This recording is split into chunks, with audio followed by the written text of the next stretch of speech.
मिसाइलें तैयार हैं या फिर होगा कोई बड़ा करार? ईरानी शर्तों के चक्रव्यूह में घिरे ट्रंप की सरकार। क्या पुतिन की शय पर झुक जाएगा अमेरिका का अहंकार?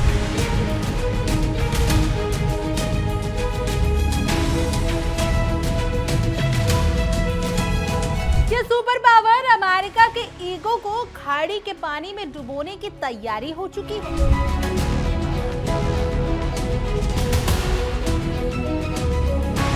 क्या व्हाइट हाउस की बंद कमरों वाली सीक्रेट मीटिंग ट्रंप की किसी बड़ी मजबूरी का इशारा है या फिर ये तूफान से पहले की खामोशी है?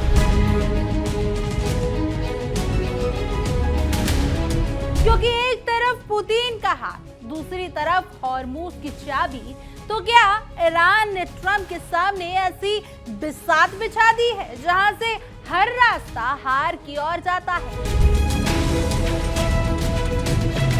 सवाल बड़ा है, क्या ट्रंप अपनी डील मेकिंग की साख बचाने के लिए तेहरान की शर्तों पर घुटने टेकेंगे या फिर हॉर्मूज की लहरों से शांति नहीं बल्कि विनाशकारी मिसाइलें गुजरेंगी?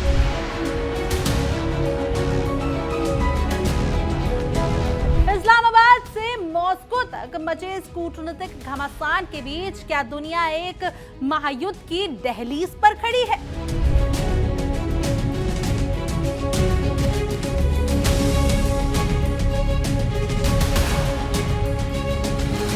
नमस्कार, मैं भावना सुखीजा और आप देख रहे हैं इंडिया डेली का खास शो विश्व युद्ध।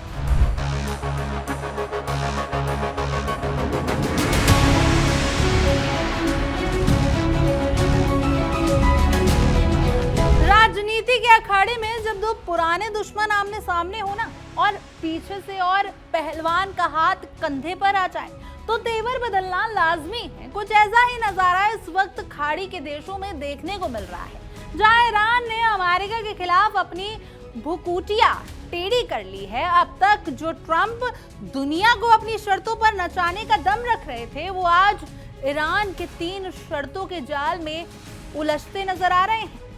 ईरान की इस नई अकड़ के पीछे रूस का वो हाथ है जिसने पुतिन और अराक्ची की मुलाकात के बाद ट्रंप प्रशासन के पसीने छुड़ा दिए हैं।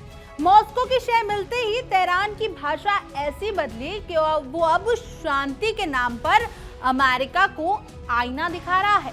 ट्रंप के ईगो और ईरान के एक्शन के बीच फंसी इस जंग में अब सवाल ये नहीं कि कौन जीतेगा, बल्कि सवाल ये है कि क्या ट्रंप अपनी नाक बचाने के लिए घुटने टेकेंगे या मिसाइलों का शोर दुनिया की शांति को लील जाएगा। ईरान ने बड़ी चतुराई से गेंद अमेरिका के पाले में फेंक दी। 3 ऐसी बड़ी शर्तें रखी गई जो ट्रंप से न निगली जाए न उगली जाए वाली स्थिति पैदा कर रही है। ईरान का कहना है कि पहले युद्ध विराम बढ़ाया जाए, हॉर्मूज से अमेरिकी ब्लॉकेड हटे और सबसे बड़ी बात, परमाणु कार्यक्रम की चर्चा को ठंडे बस्ते में डाल दिया जाए। ट्रंप ने जो अब तक नेशनल सिक्योरिटी काउंसिल को दरकिनार कर अपनी खास टीम के साथ गुप्त मंत्रणा कर रखे हैं, उनके पास जवाब देने के लिए वक्त कम है। व्हाइट हाउस की प्रेस सचिव की बातों से यह तो साफ हो गया है कि ट्रंप ईरान के इस चक्रव्यूह से निकलने का रास्ता ढूंढ रहे हैं, लेकिन हॉर्मूज जल डमरू मध्य यानी स्ट्रेट ऑफ हॉर्मूज पर ईरान की पकड़ अब उनके गले की फांस बनती जा रही है। ये वो रास्ता है जहां से दुनिया का तेल गुजरता है और अब ईरान ने साफ कह दिया है कि यहाँ अब अमेरिकी मनमानी नहीं बल्कि रियाल का राज चलेगा। रूस के साथ हाथ मिलाते ही ईरान ने यह साबित कर दिया कि वो अमेरिका की हाई डिमांड के आगे झुकने वाला नहीं है। ईरान के विदेश मंत्री अब्बास अराक्ची ने पुतिन की गोद में बैठकर अमेरिका को विफलता का जिम्मेदार ठहराते हुए स्पष्ट कर दिया कि बातचीत तभी होगी जब ट्रंप अपनी जिद छोड़ देंगे। उधर ईरान की सांसद ने तो हॉर्मूज को पूरी तरीके से सशस्त्र सेनाओं के हवाले करने का कानून बनाकर ट्रंप की धड़कनें और बढ़ा दी है। दुश्मन जहाजों पर पाबंदियां और रियाल में व्यापार की शर्त ने डॉलर के प्रभुत्व को सीधे चुनौती दे दी है। ये सिर्फ एक जलमार्ग का विवाद नहीं रह गया, बल्कि ये ट्रंप की ग्लोबल इमेज और ईरान रूस की नई जुगलबंदी का इम्तिहान है। अगर ट्रंप इन शर्तों को नहीं मानते तो हॉर्मूज का बंद होना वैश्विक अर्थव्यवस्था के लिए किसी कयामत से कम नहीं होगा, और अगर मान लेते हैं तो ये उनकी अब तक की सबसे बड़ी कूटनीतिक हार मानी जाएगी। अब देखना यह है कि ट्रंप की डील मेकिंग कला यहाँ काम आती है या फिर ईरान की बिछाई बिसात पर उचित हो जाते हैं। इस भू राजनीतिक बिसात पर ईरान ने जो चाल चली है उसने व्हाइट हाउस के गलियारों में सन्नाटा पसार दिया है। ट्रंप जो खुद को दुनिया का सबसे बड़ा डील मेकर कहते थे, आज तेहरान के उस अडिंग रुख के सामने बोने नजर आ रहे हैं जिसने परमाणु चर्चा को ही सिरे से खारिज कर दिया है। ईरान का ये कहना है कि परमाणु कार्यक्रम पर बात बाद में होगी। दरअसल ट्रंप की उस रणनीति पर तमाचा है जिसके दम पर वो चुनाव जीत कर आए थे। रूस के राष्ट्रपति व्लादिमीर पुतिन ने ईरान को वो सुरक्षा कवच प्रदान कर दिया है जिससे अब ईरान के अमेरिकी प्रतिबंधों का डर नहीं सता रहा। तेहरान अब याचक की मुद्रा में नहीं बल्कि एक ऐसे शासक की मुद्रा में शर्तें डिक्टेट कर रहा है जो ट्रंप के अहंकार के लिए एक कड़वा घुट साबित हो रहा है। हॉर्मूज जल डमरू मध्य की लहरों पर अब केवल ईरान का बारूद नहीं बल्कि उसकी आर्थिक संप्रभुता पर तैर रही है। इब्राहिम अजीजी का ये ऐलान कि इस रास्ते से गुजरने वाले जहाजों को रियाल में भुगतान करना होगा सीधे तौर पर अमेरिकी डॉलर की बदशाहत को खत्म करने की एक सोची समझी साजिश है। ये कदम ट्रंप की अमेरिकी फर्स्ट नीति की धज्जियां उड़ाने जैसा है। अगर हॉर्मूज के द्वार पर ईरानी सेना का पहरा कड़ा होता है तो वैश्विक तेल बाजार में हाहाकार मचना एकदम तय है। ट्रंप के सामने अब संकट ये है कि वे अगर बल प्रयोग करते हैं तो रूस के साथ सीधा टकराव होगा, और अगर खामोश रहते हैं तो दुनिया देखेगी कि कैसे एक छोटे से इस्लामी गणराज्य ने महाशक्ति की नाक रगड़वा दी है। ट्रंप प्रशासन के अंदर की खलबली इस बात से साफ झलक रही है कि राष्ट्रपति अपनी पर्सनल टीम पर भरोसा कर रहे हैं, ना कि आधिकारिक सुरक्षा परिषद पर। यह इस बात का संकेत है कि ट्रंप को अपने ही जनरलों और सलाहकारों पर यकीन नहीं रहा, जो शायद उन्हें युद्ध की ओर धकेल रहा है। ईरान ने अपनी शर्तों में जो अमेरिकी ब्लैकेट हटाने की बात कही है वो दरअसल ट्रंप की उस घेराबंदी को तोड़ने की कोशिश है जिसे वे अपनी सबसे बड़ी ताकत मानते थे। ईरान अब दुनिया को यह संदेश दे रहा है कि अमेरिका की आर्थिक धौंस अब पुरानी हो चुकी है और रूस के साथ मिलकर वो एक नया वैश्विक केंद्र बन चुके हैं जहां अमेरिका की शर्तों के लिए कोई जगह नहीं बची है। अब्बास अराक्ची का मॉस्को में मुस्कुराता हुआ चेहरा इस बात का गवाह है कि ईरान ने अमेरिका की हाई डिमांड वाली कूटनीति का अंत कर दिया है। अब ये केवल दो देशों की झगड़ा नहीं रह गया, बल्कि एक तरफ ट्रंप का बिखरता हुआ वर्चस्व है और दूसरी तरफ रूस ईरान का वो अटूट गठबंधन जो मिसाइलों और व्यापारिक समझौतों के दम पर नई विश्व व्यवस्था लिख रहा है। अगर ट्रंप ने इन शर्तों को ठुकराया तो खाड़ी का पानी लाल होना तय है, और अगर मान लिया तो इतिहास लिखेगा कि कैसे पुतिन की शय पर ईरान ने ट्रंप को अपनी चौखट पर झुकने के लिए मजबूर कर दिया। खेल अब ट्रंप के हाथों से निकलकर तेहरान के हाथों में जा चुका है, जहां मिसाइलें गरजने के लिए बस एक इशारे का इंतजार कर रही हैं। ट्रंप की कूटनीति के दावपेच और ईरान के रूस पोषित जिद के बीच अब पाकिस्तान का इस्लामाबाद नया अखाड़ा बन चुका है।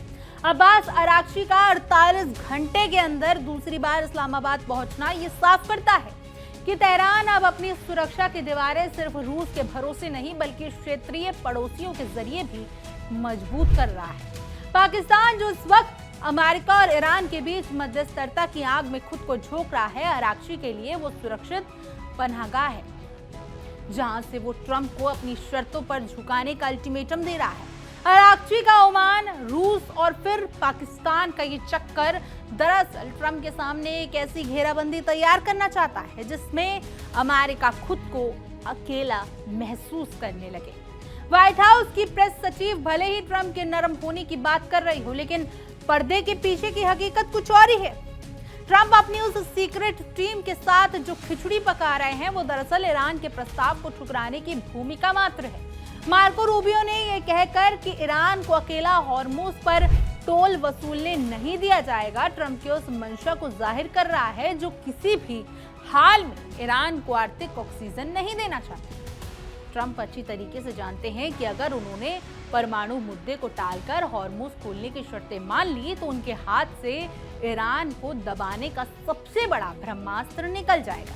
ये एक ऐसी शतरंज है कि बिसात है जहां ट्रंप अपनी नाक बचाने के लिए समझौते की बात तो कर रहे हैं, लेकिन अंदर ही अंदर मिसाइलों के बटन पर हाथ रखकर बैठे हैं। खैर, आप इस मुद्दे पर सबसे पहले देखिए ये खास रिपोर्ट हमारे सहयोगी विवेक शानलिया के खास शो इंडिया बोल रहा है।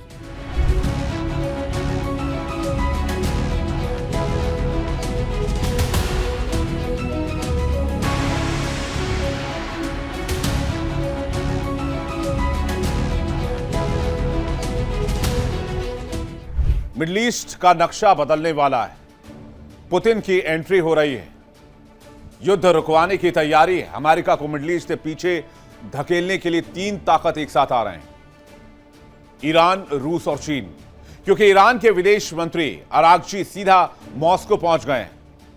खबर गर्म यह भी है कि अरागची का अगला दौरा बीजिंग हो सकता है। खबर यह भी गर्म है कि पुतिन अब मिडल ईस्ट की जंग में फुल एंड फाइनल स्टॉप लगाने की तैयारी कर रहे हैं। अमेरिका की पाबंदियां फेल हो गई हैं। कैस्पियन सागर के रास्ते ईरान का व्यापार धड़ल्ले से चल रहा है, जिसे रोकने की जद्दोजहद अमेरिका भी नहीं कर पा रहा। अरागची बीजिंग भी जा सकते हैं ताकि चीन की आर्थिक दीवार को ईरान के साथ खड़ा किया जा सके। मिडल ईस्ट में ट्रंप की दादागिरी को जवाब देने के लिए रूस, चीन और ईरान तीन महाशक्तियां एक साथ आ चुकी हैं। एक तरफ डोनाल्ड ट्रंप ईरान को अंजाम भुगतने की चेतावनी दे रहे हैं, वहीं दूसरी तरफ राष्ट्रपति पुतिन किसी भी कीमत पर ईरान के साथ खड़े रहने और ईरान को मदद देने का खुला ऐलान कर रहे हैं। यानी अमेरिका और डोनाल्ड ट्रंप को खुली चुनौती। क्या पुतिन ट्रंप को किनारे कर मिडल ईस्ट के असली शांति दूत बनेंगे? क्या तीन महाशक्तियां मिलकर शांति का संदेश लिख पाएंगी, अमेरिका को पीछे धकेल पाएंगे? क्या वक्त आ चुका है कि होर्मुज की बाजी को पलट दिया जाएगा? पूरी दुनिया की नजर इसी मुद्दे पर है।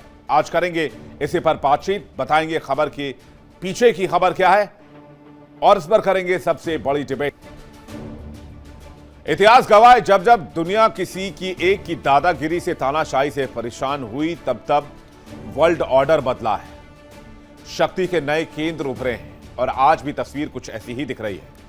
ईरान के विदेश मंत्री अब्बास अरागची रूस पहुंच चुके हैं, पुतिन से मुलाकात कर चुके हैं और पुतिन का बयान भी सामने आ चुका है।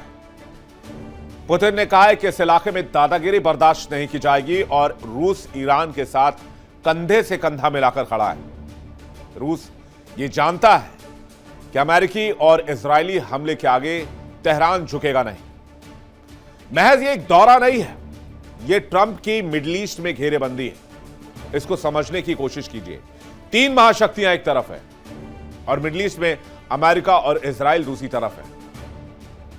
और वो कहते हैं ना, जमाने भर में अपनी जीत का जो शोर करते हैं, उन्हें क्या इल्म कि अब वक्त का रुख और हिसाब किताब क्या है। पुतिन मिडल ईस्ट का मसीहा बन सकते हैं क्योंकि पुतिन की ताकत के आगे और उसमें अगर चीन और ईरान की ताकत जोड़ दी जाए तो कुछ इस तरह की तस्वीर बनती है। और यह तस्वीर आज डोनाल्ड ट्रंप के रातों की नींद उड़ाने के लिए काफी है। इस मीटिंग के बाद पुतिन ने ऐलान कर दिया है, खुला ऐलान कर दिया है कि हम ईरान के साथ खड़े हैं और कंधे से कंधा मिलाकर खड़े हैं। अंदर खाने खेल तो कुछ और चल रहा है। रशिया भी मदद कर रहा है, ईरान की चाइना भी मदद कर रहे हैं और ये बात ट्रंप जानते हैं और यही वजह है कि अभी तक वो ईरान को झुका नहीं पाए हैं। लेकिन अब ये ऑफिशियल हो चुका है। तस्वीर देखिए कैसे खुले आम राष्ट्रपति पुतिन इस जंग में एंट्री ले रहे हैं, कैसे अरागची पुतिन की तरफ हाथ बढ़ाते हैं और पुतिन गर्मजोशी के साथ उनका स्वागत करते हैं, हालचाल जानते हैं। फिर ईरानी टीम के साथ द्विपक्षीय बातचीत का सिलसिला शुरू होता है। मिडिल ईस्ट पर इस वक्त बहुत बड़ा खतरा है और इस खतरे की जद में अमेरिका, यह बात ईरान अच्छी तरीके से जानता है, रूस भी जानता है और चीन भी जानता है। आरागची ने पुतिन के कान में कुछ ऐसा कहा है जिसे व्हाइट हाउस की नींद उड़ी हुई है। सूत्रों की माने तो आरागची ने मिडिल ईस्ट की ताजा हालातों की पूरी फाइल पुतिन को दे दी और पुतिन अब आगे का फैसला करेंगे कि ईरान को कैसे सपोर्ट करना है, हथियार, मिसाइलें वगैरह और कैसे पहुंचाई जाए अगर दोबारा से युद्ध की स्थिति बनती है, और रणनीतिक दबाव कैसे बनाया जाए, जो मैक्सिमम प्रेशर की बात होती है। यानी कि पुतिन से भी मुलाकात हो, और खबर मुझे यह भी मिली है कि ईरानी विदेश मंत्री हो सकता है बीजिंग के दौरे पर भी चले जाएं। एक खुला इनविटेशन, आइए मिडिल ईस्ट को सेव करते हैं। और ईरान जंग में अगर पुतिन की डायरेक्ट एंट्री हुई तो जंग खत्म हो जाएगी। एक तो अगर पुतिन मीडिएशन करते हैं, क्योंकि पुतिन और ट्रंप के बीच में संवाद अच्छा है, यह बात तो माननी होगी। रणनीतिक राजनयिक मध्यस्थता होती है तो पुतिन सीधा संवाद कर सकते हैं डोनाल्ड ट्रंप से, दोनों की हॉटलाइन पर बातचीत होती है। रणनीतिक समझौता कैसे हो सकता है? यह समझौता रूस को ईरान के सुरक्षा ढांचे में एक मजबूत कानूनी दखल देता है, ईरान को बातचीत की मेज पर लाने में महत्वपूर्ण भूमिका निभा सकता है। पुतिन ने पहले ही ईरान के समृद्ध यूरेनियम को रूस में सुरक्षित रखने का प्रस्ताव दिया हुआ है। अगर ऐसा होता है तो फिर अमेरिका और इजराइल की परमाणु चिंता खत्म हो जाएगी। फिर पुतिन और ट्रंप के बीच इस संकट को लेकर सीधा संपर्क हो सकता है। ट्रंप ने पुतिन को बोर्ड ऑफ पीस में शामिल होने का निमंत्रण भी दिया था। दोनों के बीच कई दौर की मुलाकात हो सकती है, दोनों हॉटलाइन पर लंबी लंबी बातें करते हैं। यानी यहां मौका है कि पुतिन शांति दूत बन जाए और अमेरिका को बोरिया बिस्तर समेटकर मिडिल ईस्ट से निकलना पड़े। और सबसे इंपॉर्टेंट फैक्टर, सैन्य और खुफिया संतुलन। रूस ने युद्ध के दौरान ईरान को खुफिया जानकारी दी, सैन्य सहायता दी है, सामरिक सहायता दी है, लेकिन अभी तक रूस ने सीधे सैन्य हस्तक्षेप से परहेज किया है। लेकिन पुतिन को इजराइल के साथ बातचीत के लिए एक विश्वसनीय पक्ष यही मुद्दे बनाते हैं। ईरान के लिए पुतिन शांति दूत की भूमिका निभाएंगे, ईरान के दोस्त की भूमिका निभाएंगे, यह तो तय हो गया है। अगर आज की तारीख में अमेरिका के पीछे इजराइल खड़ा है तो अब यह मान लीजिए कि रूस के पीछे, ईरान के पीछे रूस और चीन भी उसी ताकत के साथ खड़े हैं।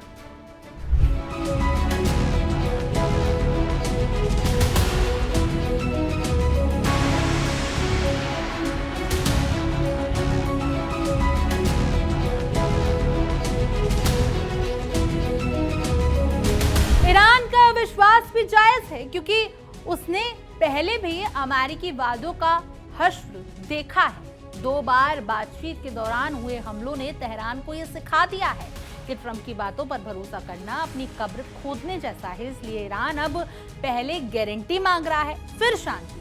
पुतिन का सुप्रीम लीडर मुश्तबा खामनेई के लिए संदेश भेजना और उनकी संप्रभुता की तारीफ करना सीधे तौर पर ट्रंप का यह चेतावनी है कि अगर अमेरिका ने फिर से विश्वासघात किया तो रूस मुक्त दशक नहीं रहेगा। मुश्तबा खामनेई का सार्वजनिक रूप से ना दिखना और रूस का उनके स्वास्थ्य की चिंता करना इस बात का संकेत है कि पर्दे के पीछे कोई बहुत बड़ा पावर गेम चला जा रहा है, जिसने ट्रंप प्रशासन की नींदें उड़ा रखी हैं। अमेरिका ईरान की उस शर्तों से बुरी तरीके से छिड़ा हुआ है जिसमें परमाणु कार्यक्रम को बाद के लिए टालने की बात कही गई है। ट्रंप को डर है कि हॉर्मुज खुलते ही ईरान की अर्थव्यवस्था फिर से पटरी पर लौट आएगी और वो रूस के साथ मिलकर ईरान शक्तिशाली हो जाएगा कि फिर से उसे परमाणु हथियार बनाने की रोकना नामुमकिन हो जाएगा। और यही वजह है कि ट्रंप इस प्रस्ताव को अधूरा और असंतोषजनक बता रहे हैं। वो चाहते हैं कि ईरान पहले अपने घुटने टेके और परमाणु कार्यक्रम को पूरी तरीके से खत्म करे, जबकि ईरान ने साफ कर दिया है कि जब तक अमेरिकी नाकेबंदी नहीं हटती और युद्ध विराम स्थायी नहीं होता तब तक परमाणु बातचीत पर ताला लगा रहेगा। आरागची का बार बार तेहरान से इस्लामाबाद और मॉस्को की दौड़ लगाना इस बात का प्रमाण है। ईरान अब अपनी कूटनीति का विस्तार कर चुका है। ओमान जैसे पारंपरिक मध्यस्थों का उपयोग करके ईरान ने ये दिखाना चाहता है कि वह शांति का पक्षधर है, लेकिन अमेरिका की हाई डिमांड इस रास्ते में रोड़ा है। आराघची ने पुतिन के सामने अमेरिका को सुलह न होने का दोषी ठहराकर ट्रंप को वैश्विक स्तर पर एक विलन की तरह पेश कर दिया है। ट्रंप के लिए ये स्थिति बहुत अपमानजनक है कि वो एक तरफ शांति की बात कर रहे हैं, दूसरी तरफ ईरान के पड़ोसी देश रूस की छत्र छाया में एकजुट हो रहे हैं। इस पूरे ड्रामे में सबसे दिलचस्प मोड़ यही है कि ट्रंप अब अपनी नेशनल सिक्योरिटी काउंसिल से ज्यादा अपनी निजी टीम पर भरोसा कर रहे हैं। ये उनकी घबराहट को दर्शा रहा है और उनके लिए उन्हें लग रहा है कि जनरल उन्हें किसी ऐसी जंग में ना झोंक दे जहां हार निश्चित हो।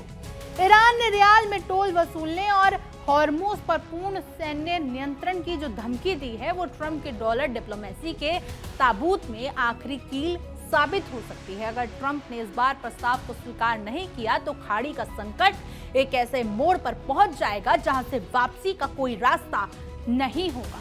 ईरान इस कूटनीतिक यात्रा के जरिए ट्रंप को दुनिया के सामने बेनकाब करने की कोशिश कर रहा है।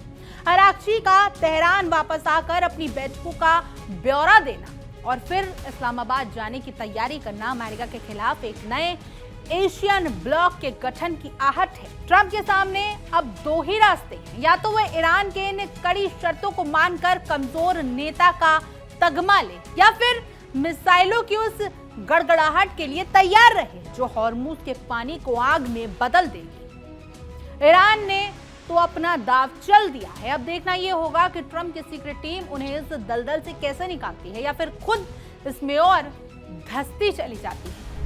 खैर, आपकी इस पूरे मुद्दे पर क्या कुछ राय है, कमेंट करें, जरूर बताएं। और तमाम देश और दुनिया की खबरों के लिए आप देखते रहिए इंडिया डेली और हमारा खास शो विश्व युद्ध। देखिए इंडिया डेली 24/7 अब आपके स्मार्ट टीवी पर।